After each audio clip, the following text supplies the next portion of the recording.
Ayan na. Magluluto ako ng pakpak ng manok. Aadobuhin ko kay aking ulam. 3 piraso lang. Kasi ako lang ang kakain, wala sila. Ganito siya mag-cut. Maghiwa ba? Bunting ang ginagamit ko kasi. Kasi ang kinis ng mukha ko. Proud na proud ako. Kasi ginamitan ko siya ng bleaching soap. Ayan, hinati ko lang siya sa 2.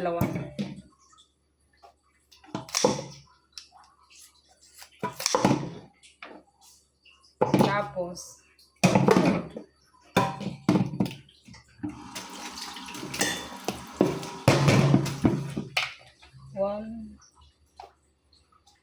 kulang ng isang ganito. Kulang ng isang pakpak. Basta, 2 yun. Lagyan ko siya ng asin muna. Asin tsaka paminta. Kunti lang asin kasi lalagyan ko ito ng tuyo. Tapos lagyan ko ng paminta. Tsaka yung tuyo.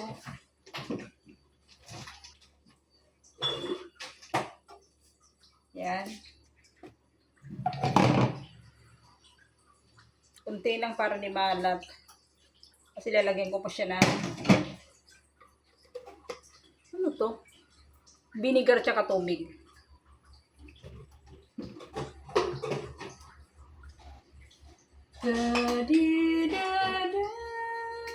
Dito ilalagay ko na ano, yung itim.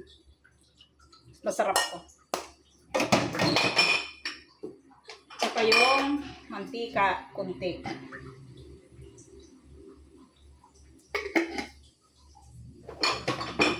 Kung bawang sibuyas pala, wala pa. Bawang sibuyas, tapos meron akong luya dito. Nasa harapan ko na yung luya.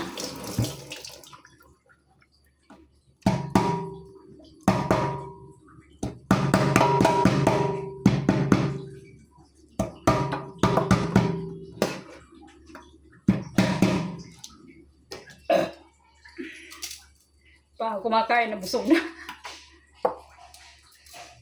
Okay. Alam nyo guys, nakakapakinis talaga yung ano, yung bleaching soap. Ang ganda niya. Gusto niya sumubok lang ano, ng sabon na bleaching. Bumili kayo sa Shopee, meron. Nabili ko lang siya nung ano, parang pangalawang linggo nung nakaraang linggo. Ginamit ko lang siya ng 1 linggo. Tapos epekto kagad. Mahapdi yung mukha ko. Tapos ano, pumuputi. Patanggal lang itim-itim.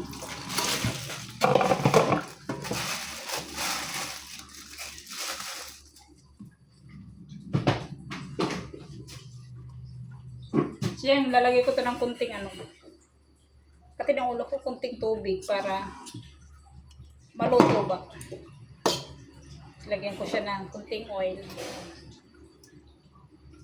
So yan lang guys, kung luluto na ako. Bye!